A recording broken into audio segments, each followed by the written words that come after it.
The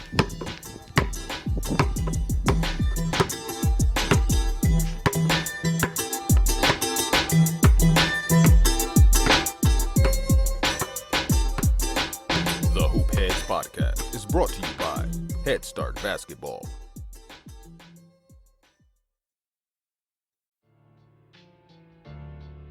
Hey Hoopheads!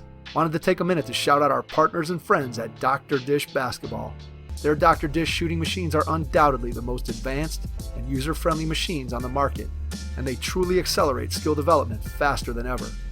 Learn more at drdishbasketball.com and follow their incredible content at Dr. Dish B-Ball on Twitter, Instagram, Facebook, and YouTube.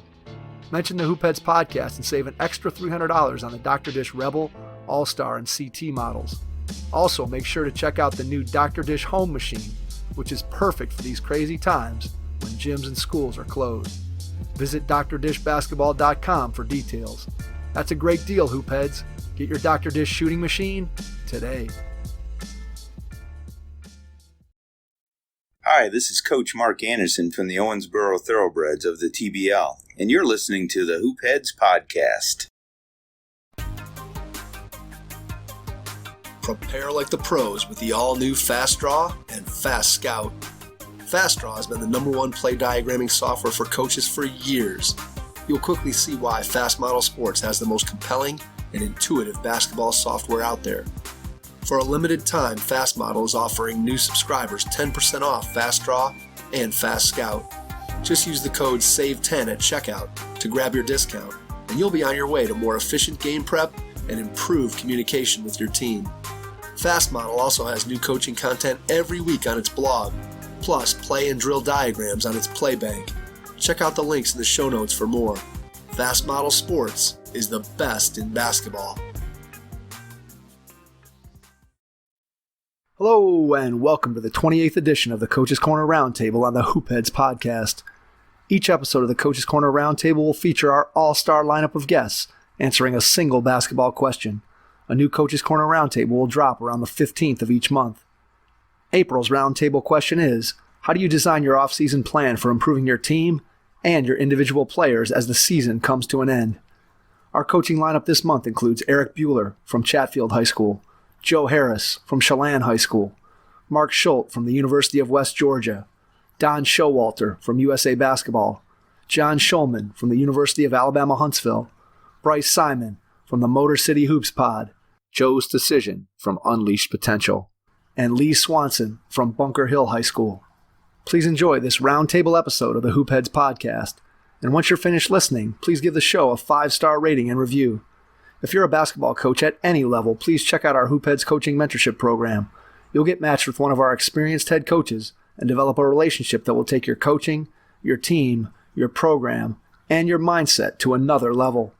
And don't forget to check out our Hoopheads Pod network of shows, including Thrive with Trevor Huffman, Beyond the Ball, the CoachMaze.com podcast, Players Court, Bleachers and Boards, The Green Light, Courtside Culture, and our team-focused NBA podcasts, Cavalier Central, Nuck If You Buck, 305 Culture, #Lakers, Motor City Hoops, X's and O's NBA Breakdown, Spanning the Spurs, LA Hoops, The Wizards Hoops Analyst, Lakers Fast Break, and At the Buzzer.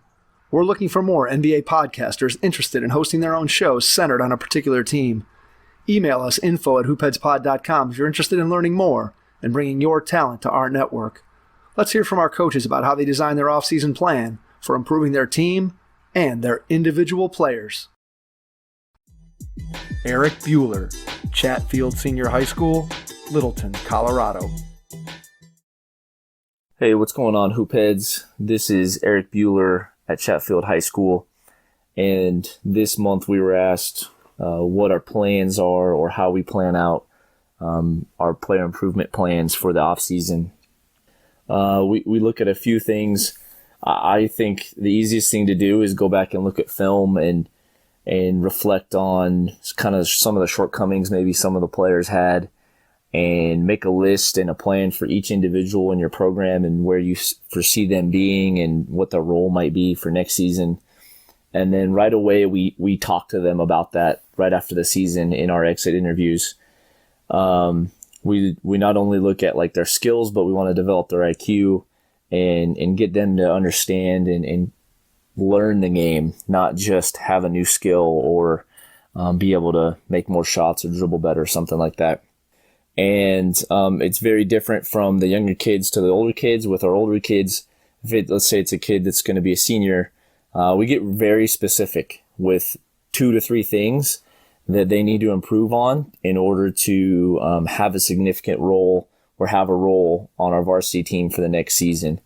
And then our younger kids, it might be a lot broader. It might be just you need to improve this on defense, or these 2 or 3 things on offense, or you could be this, but here's what you have to do A, B, and C in order to play that position.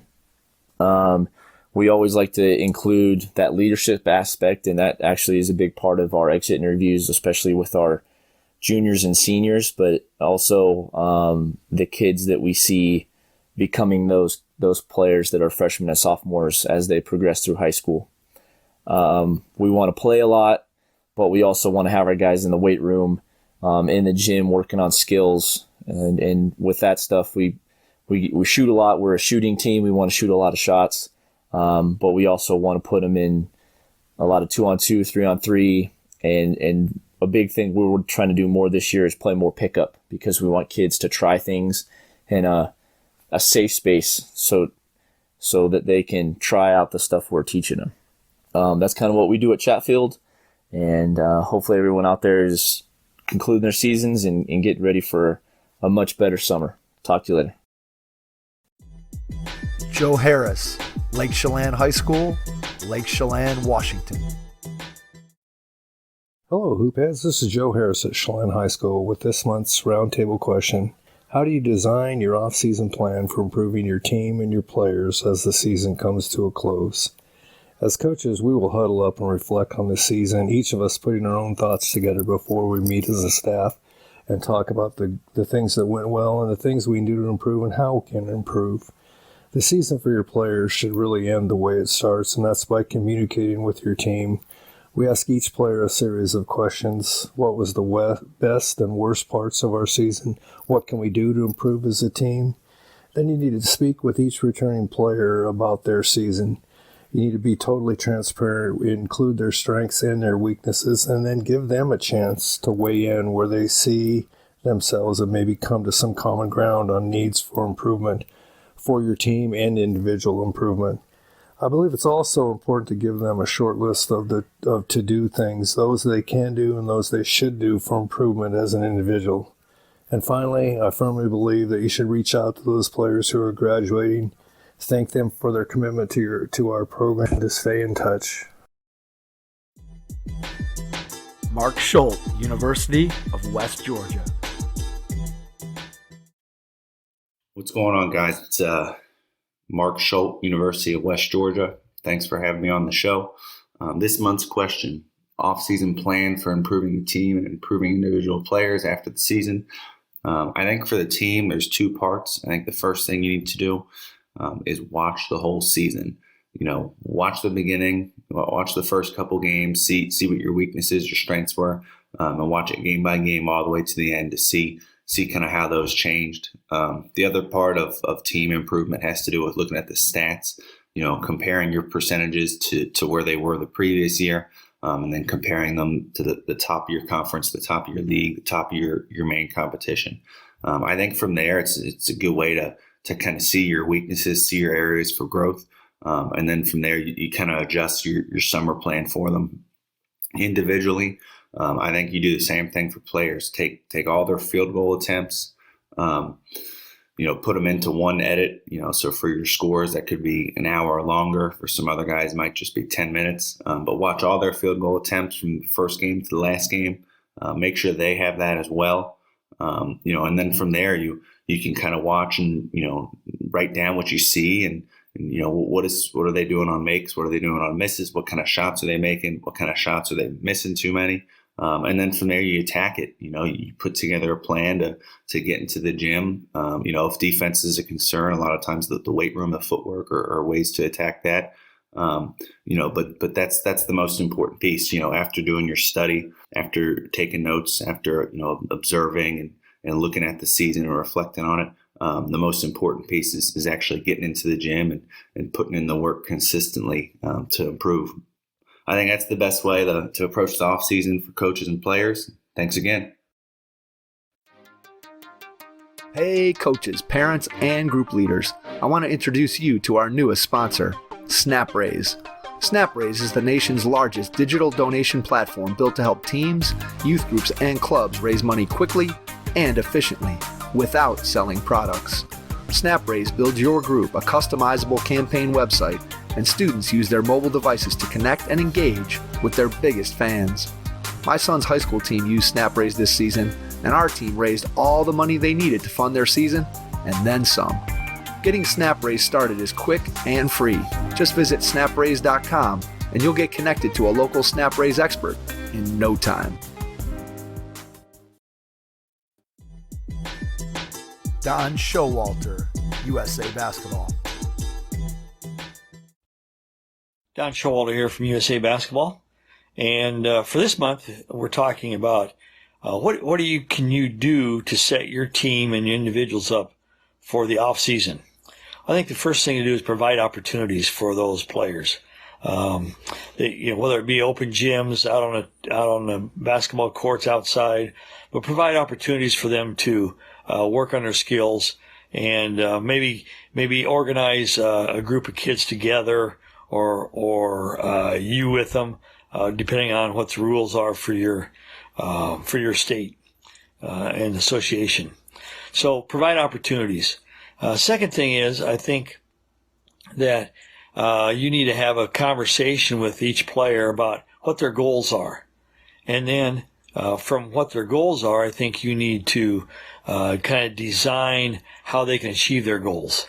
So, for example, if a player has a goal of shooting 50% from 3-point line, how is he going to accomplish those goals? Well, he needs to get in maybe 100 made shots of 3-point baskets each day.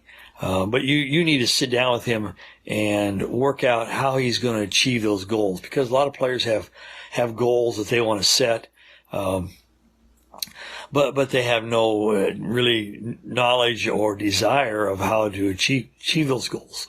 So I think that's part of what you do as a coach.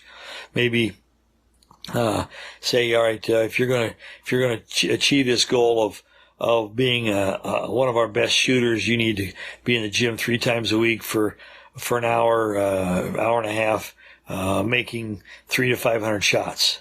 That might be an example. Or if a player tells you he wants goal to be all conference, but yet he never shows up for anything, obviously he has there's a big gap there between what his goals are and how to achieve those. So as a coach, you need to really be tuned into their goals and then how they should accomplish that. And then I think the last thing is just develop a great relationship with your players. Some players may not be a great player, but they're going to have to help you out next year. They're going to have to be one of those glue guys, the tough guys. And so developing relationships with your players, let them know that, hey, I'm going to be in the gym for an hour. Come over and we'll work on your left hand dribble. We'll work on your free throws, 2-point shots, or whatever. And I think that's really important, if they see you as a catalyst for them to achieve their goals and build relationships. Thank you. John Shulman, University of Alabama, Huntsville, and the 720 Sports Group. Yes, this is John Schulman at the University of Alabama in Huntsville. Question this month: how do you design your off-season plan for improving your team and your individual players as the season comes to an end? I've got a different thought of this, especially this year. You start working in August, and as a team and individuals, and you're 4 hours on the floor and guys are playing pickup and you're in the weight room and you're working, and you go from August to September and it gets a little bit more serious, and then October as practice starts, and November and December and January and February and March, if you're fortunate like we were this year, but just fortunate to be playing.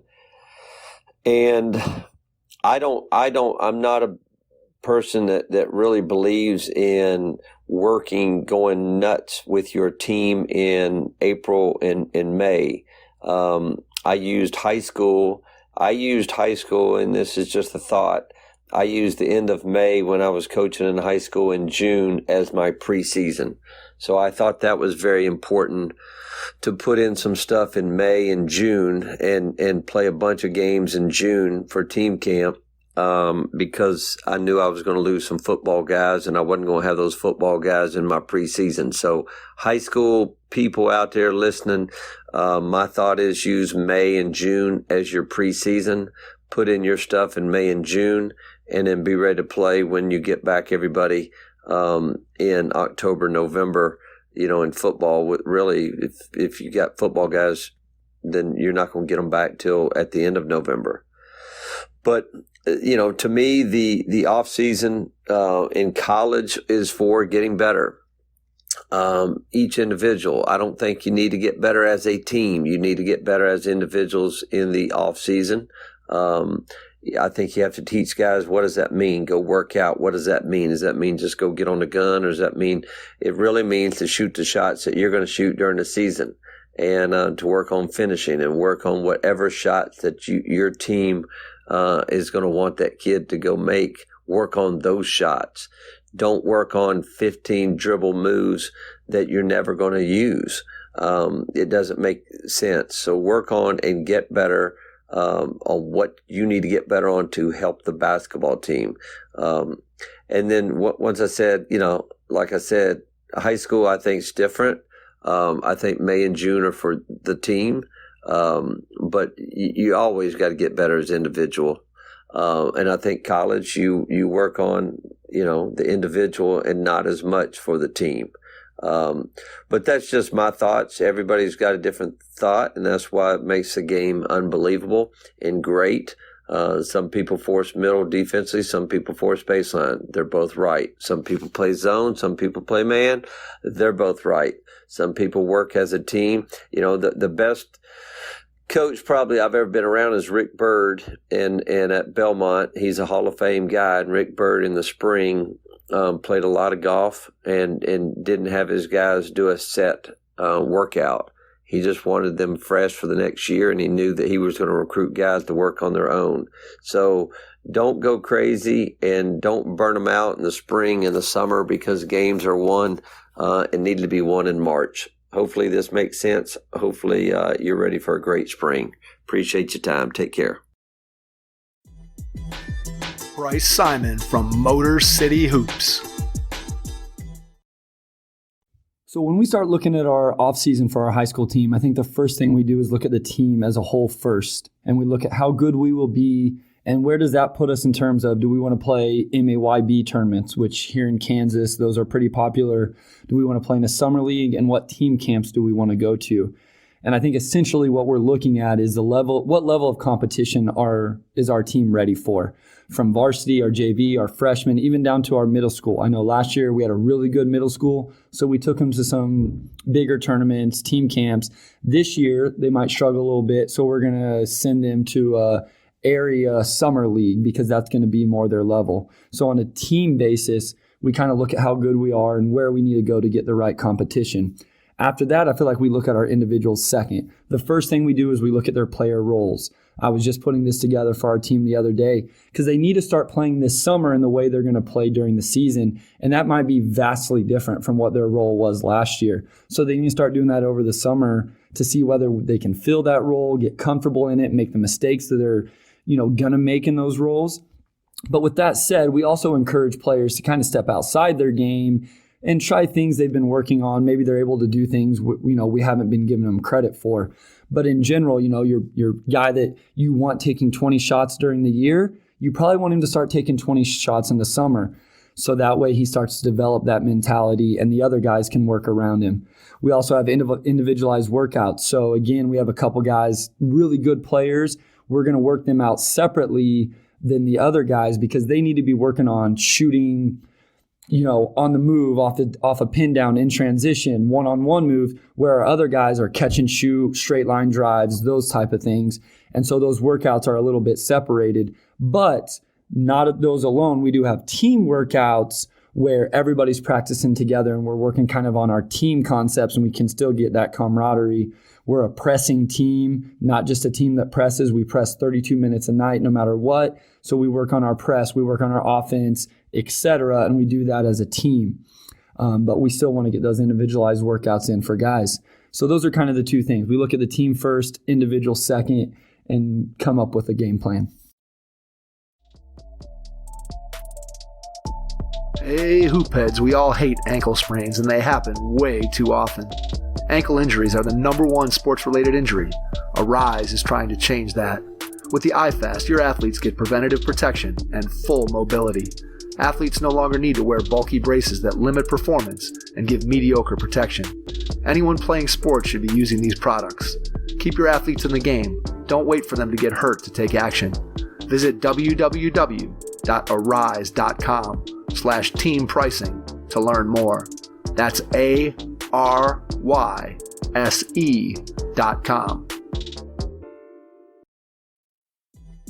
Joe's Decision. Unleash Potential, Carlisle, Pennsylvania. Joe's Decision, Unleash Potential. This month's question is, how do you design your off-season plan for individual player improvement at the end of the season? Since I am now primarily a player development coach and formerly a high school coach, I work with players in terms of improving their player development in the off season to get them ready for the next season.